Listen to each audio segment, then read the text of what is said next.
मन का बोझ। सिनेमा घर से निकलकर अमन व मानवी थोड़ी दूर ही गए थे कि मानवी के पड़ोसी मित्तल मिल गए।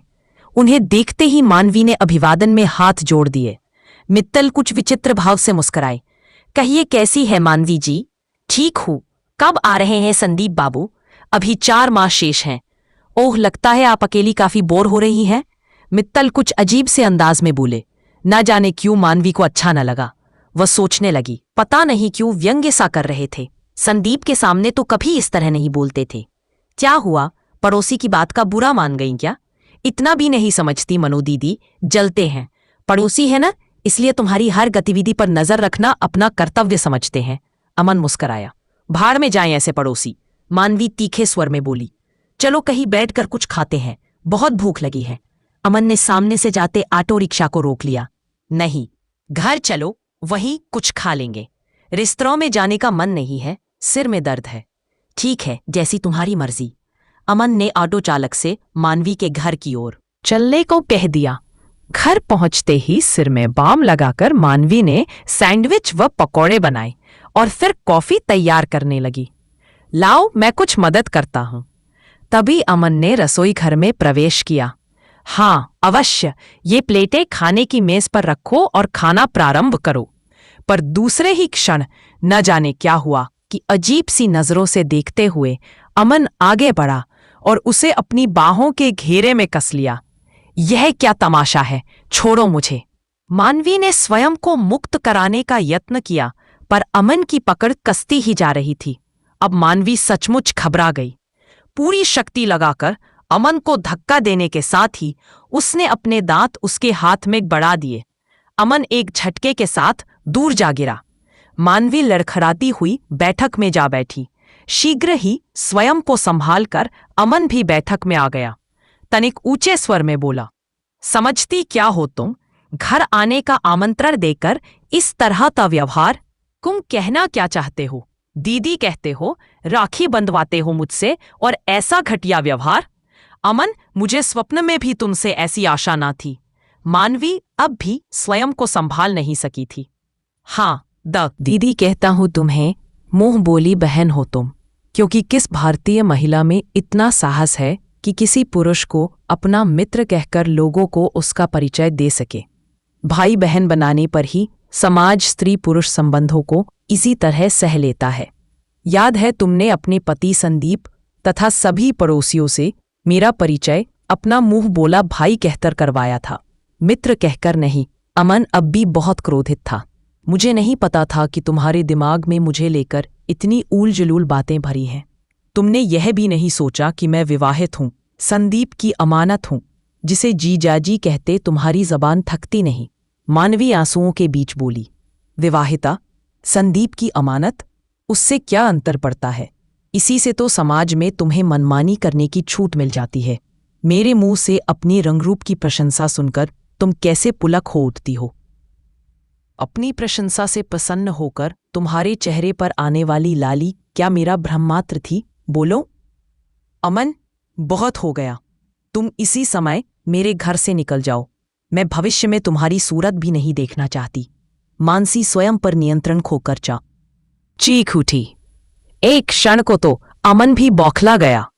बहुत देखी है तुम्हारी जैसी सती सावित्री। वह मुख्य द्वार को जोर से बंद करता हुआ बाहर निकल गया। मानवी को लगा उसकी टांगों में इतनी शक्ति भी नहीं बची है कि वह खड़ी होकर द्वार तक पहुंचकर उसे बंद कर सके। आंखों से अनवरत अश्रुधारा बहने लगी। धुंधलाई अश्रुपूरित आंखों में न जाने कितने चेहरे गड्डम्बर होते जा रहे थे। मानसी एक छोटे से नगर में पली बढ़ी थी, जहां लोग अब भी कस्बाई मनोवृत्ति रखते थे। वहां विवाहिता या कुंवारी का किसी अन्य पुरुष के साथ घूमना फिरना उसके चरित्र पर प्रश्न चिन्ह लगा देता था। पर संदीप से विवाह के पश्चात वह हैदराबाद चली आई थी। उसे भली प्रकार याद है कि प्रारंभ में जब संदीप का कोई मित्र आता था तो वह दौड़कर अंदर के कक्ष में चली जाती थी। यह क्या तमाशा है? कोई घर आए तो उसका स्वागत करने के बजाय तुम दौड़कर भीतर चली जाती हो। एक दिन संदीप क्रोधित स्वर में बोला, वे सब आपके मित्र हैं, आपसे मिलने आते हैं। मुझे उनके सामने बैठना अच्छा नहीं लगता। मानवी ने नजरें झुका ली। तुम्हारे कारण मेरे सभी मित्र मेरा उपहास उड़ाते हैं। तुम पढ़ी लिखी हो, गूंगी बहरी भी नहीं हो, फिर क्या कारण है कि इस प्रकार का व्यवहार करती हो? संदीप ऐसे अवसर पर बुरी तरह झुंझला जाता था। पति का सहयोग मिलने के कारण मानवी को अपना कस्बाई आवरण उतार फेंकने में अधिक समय न लगा। उसने चित्रकला में स्नातक की उपाधि ली थी। सुदीप के कहने पर उसने विज्ञापन के क्षेत्र में विशेष प्रशिक्षण प्राप्त करना प्रारंभ कर दिया। प्रशिक्षण समाप्त होने से पहले ही जब मानवी को एक विज्ञापन कंपनी में अच्छी नौकरी मिल गई तो संदीप भी चकित रह गया। नई नौकरी ने कुछ ही माह में मानवी का कायापलट कर दिया। विवाहोपरांत मानवी का उपहास करने वाला संदीप अब गर्वपूर्वक पत्नी की उपलब्धियों की चर्चा करता। अमन से मानवी की पहली भेंट विज्ञापन कंपनी के कार्यालय में हुई थी। न जाने अमन की व्यक्तित्व में कैसा आकर्षण था कि मानवी पहली ही भेंट में औपचारिकता भूलकर उससे घुल मिल गई। पहली बार मानवी को अपने व्यवहार पर आश्चर्य हुआ। मानवी का व्यक्तित्व बेहद अंतर्मुखी था। बचपन में उसके परिवार का वातावरण इतना रूढ़िवादी था कि किसी भी परपुरुष से सहज भाव से मित्रता कर पाना उसके लिए संभव ही न था। पर अमन की बात अलग ही थी। सहजता से उसने मानवी को दीदी संबोधन दिया तो वह पुलक उठी। वह परिवार में सबसे छोटी थी, दीदी कहने वाला कोई नहीं था। यही नहीं, अमन ने शीघ्र ही संदीप से भी घनिष्ठता स्थापित कर ली। ऐसे में स्वाभाविक ही था कि जब मानवी दीदी थी तो संदीप जीजा बन गया। धीरे धीरे अमन घर का ही सदस्य बन गया। वह घंटों संदीप व मानवी से बातें करता रहता। अमन अक्सर डिनर भी उन्हीं के साथ ले लेता। मानवी को उसके आत्मीय व्यवहार में कहीं भी कोई खोट कभी नजर न आई थी। वह दिन आज भी मानवी की स्मृति में ज्यों का त्यों ताजा था। जब संदीप इतराता व पुलकित होता घर लौटा था। क्या हुआ, बहुत प्रसन्न नजर आ रहे हो? मानवी अपनी उत्सुकता दबा न सकी थी। सुनोगी तो फनक उठोगी। लगभग 100 लोगों में से विदेश में प्रशिक्षण के लिए मुझे चुना गया है। संदीप अपनी ही प्रसन्नता में इस प्रकार डूबा था कि मानवी के चेहरे के बदलते रंग की ओर उसका ध्यान ही न गया। कितनी अवधि के लिए जाना होगा? मानवी ने डूबते स्वर में प्रश्न किया।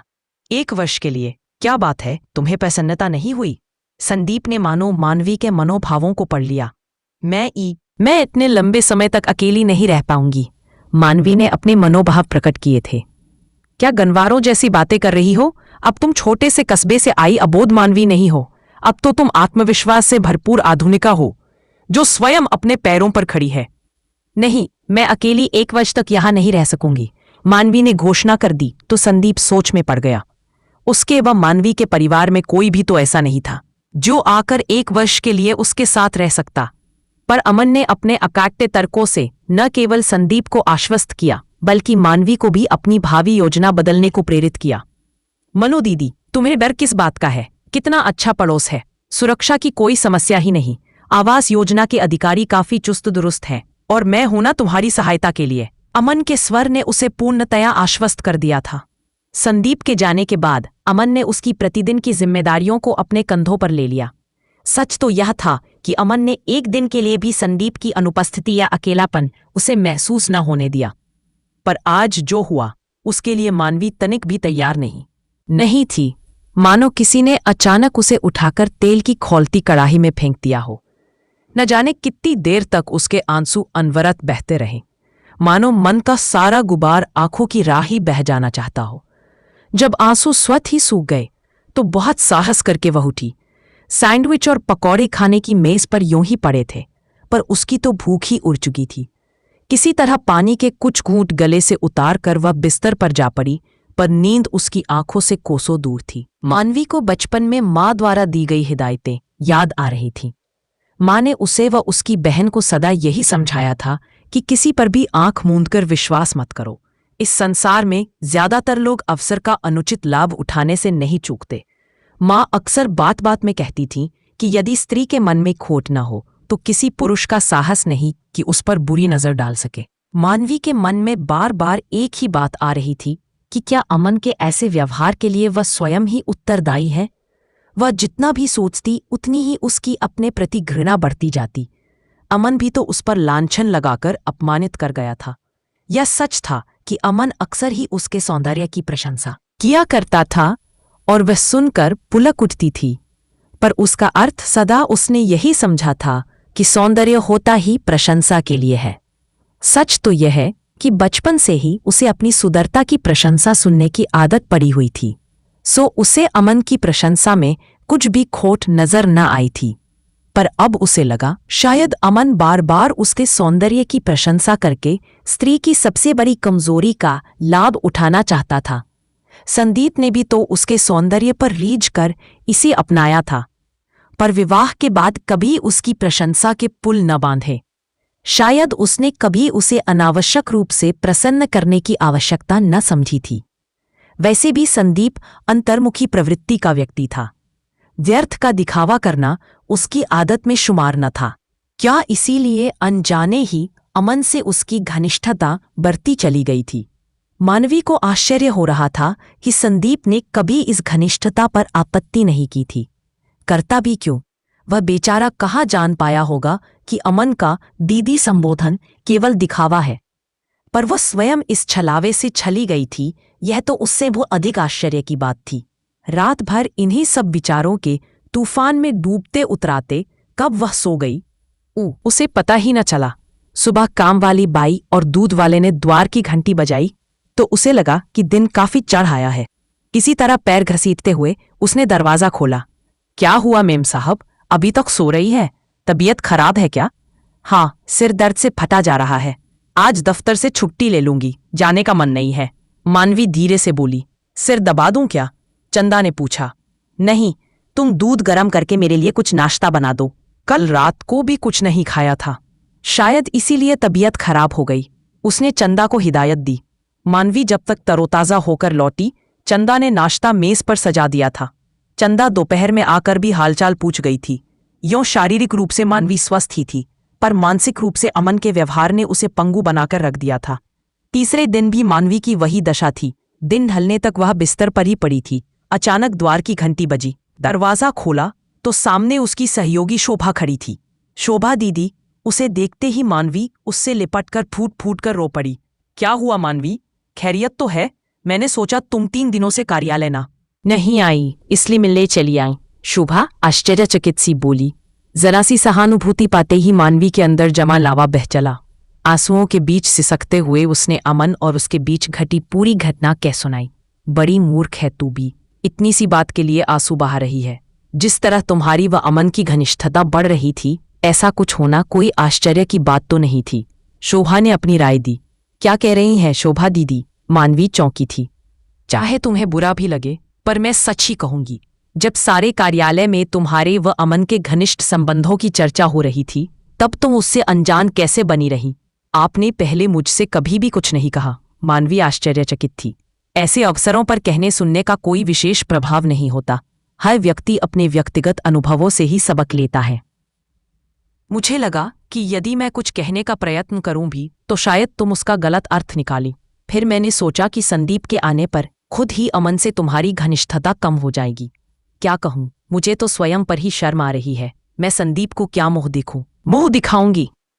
मानवी ने इतने धीमे स्वर में अपने विचार प्रकट किए, मानो स्वयं से ही बात कर रही हो। अमन की भूल के लिए स्वयं को दोषी ठहराने की कोई आवश्यकता नहीं है।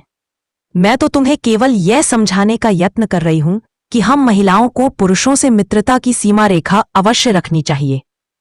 अवसर मिलने पर अपने संबंधी तक अवसर का लाभ उठाने से नहीं चूकते। आप ठीक कह रही हैं दीदी। मेरा अनुभव मुझे भविष्य में अवश्य ही सतर्क रहने की प्रेरणा देगा।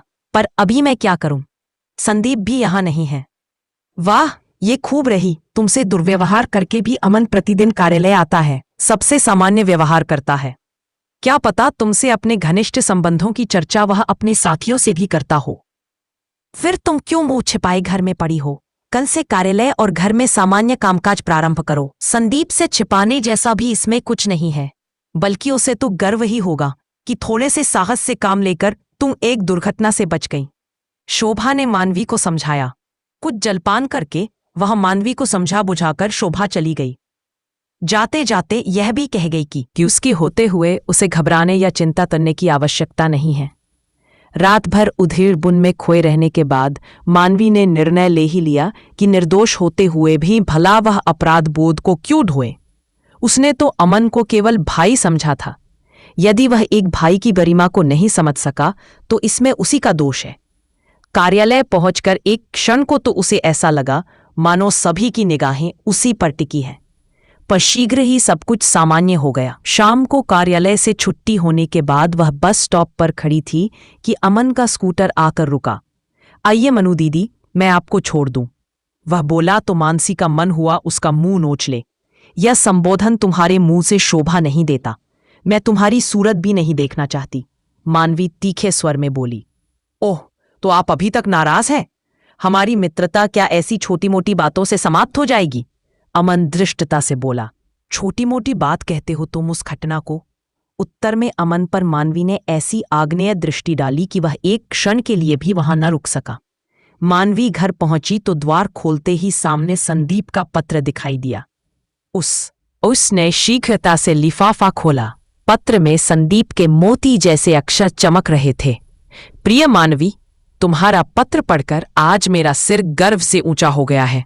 मेरी अनुपस्थिति में संभवतया तुम्हें एक त्रासदी से गुजरना पड़ा, पर इसके लिए अकेली तुम ही उत्तरदायी नहीं हो। मैं भी तुम्हारा अपराधी हूं। मैं हर परिस्थिति में तुम्हारे साथ हूं। तुमने 6 महीनों का लंबा समय कितनी कठिनाई से गुजारा होगा, मैं समझ सकता हूं। अब तो केवल 6 मास शेष हैं। मैं तो चाहता हूं कि उड़कर तुम्हारे पास पहुंच जाऊं या तुम्हें यहां बुला लूं, पर ऐसा संभव नहीं है।